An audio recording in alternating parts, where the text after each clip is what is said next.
আসসালামু আলাইকুম, সবাই কেমন আছেন? আশা করি সবাই অনেক বেশি ভালো আছেন। বাসায় কীভাবে হোটেল স্টাইল সিঙ্গারা বানানো যায় সেটাই আজকে আপনাদের সাথে শেয়ার করব। তো দেখতেই পারছেন আমার সিঙ্গারাগুলো কী পরিমাণে পারফেক্ট হয়েছে। তো এইভাবে পারফেক্ট সিঙ্গারা চাইলে আপনিও বাসায় বানিয়ে নিতে পারবেন, খুবই মজা হয়। এবং শীতকালে গরম গরম সিঙ্গারা কাউকে সার্ভ করলে সে খেয়ে মুগ্ধ হয়ে যাবে, এত বেশি মজা হয়। তো চলেন রেসিপিতে যাই। তো আমি এখানে ক্যামেরা অন করতে ভুলে গিয়েছিলাম, যাই হোক। তো ফার্স্টে আমি এখানে আটা নিয়ে নিয়েছি, চাইলে ময়দাও নিতে পারবেন। আমার কাছে ময়দাটা ছিল না অ্যাভেলেবেল, তাই আমি আটা নিয়ে নিয়েছি। এখানে আমি আটা দেওয়ার পরে পরিমাণ মতো লবণ দিয়েছি, এরপর কিছু কালো জিরা দিয়ে দিবেন। এরপর রান্নার তেল দিয়ে ভালোভাবে একবারে মাখিয়ে নিতে হবে সবগুলো উপকরণকে। দেখতে পাচ্ছেন আমি কিভাবে হাতের সাহায্যে খুব ভালো করে ডলে ডলে মেখে নিচ্ছি। তো এইভাবে মেখে নিতে হবে। এরপর হাতে নিয়ে একটু মুঠো করে দেখবেন, যদি এরকম একটা দলা পাকে তাহলে মনে করবেন আপনার মিশ্রণগুলো ভালোভাবে মাখা হয়ে গেছে।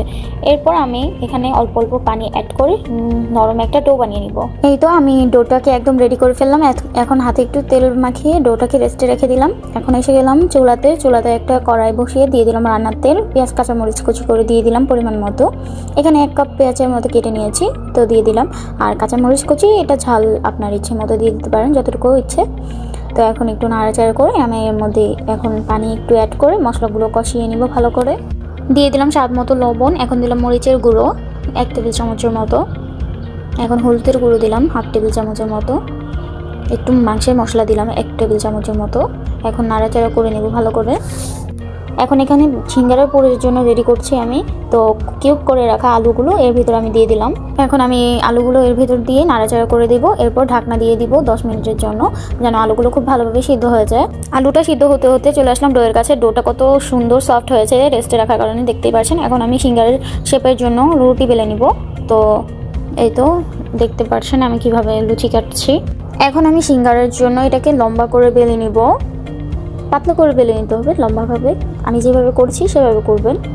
এখন আমি একটা ছুরির সাহায্যে মাঝখানে ভাগ করে নেব।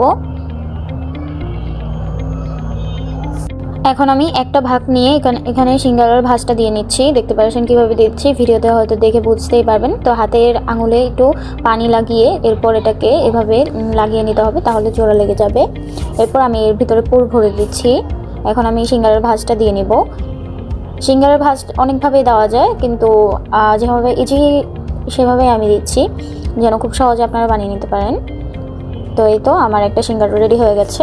এখন আমি আপনাদের বোঝার সাহায্যে আমি আরেকটা সিঙ্গারা ভাঁজ করে দেখাবো। তো এই তো আমি আরেকটা সিঙ্গারা ভাঁজ করছি, হয়তো দেখে বুঝতেই পারবেন। আসলে ভিডিওটা ভালো করে ফলো করলেই আপনারাও ভাঁজটা খুব ইজিভাবে দিয়ে দিতে পারবেন। ভিডিওতে দেখানোই হচ্ছে। তো আমি এর ভিতরে পুর দিয়ে দিচ্ছি, এখন ভাঁজ দিয়ে দিব সুন্দরভাবে। এই তো আমার আরেকটা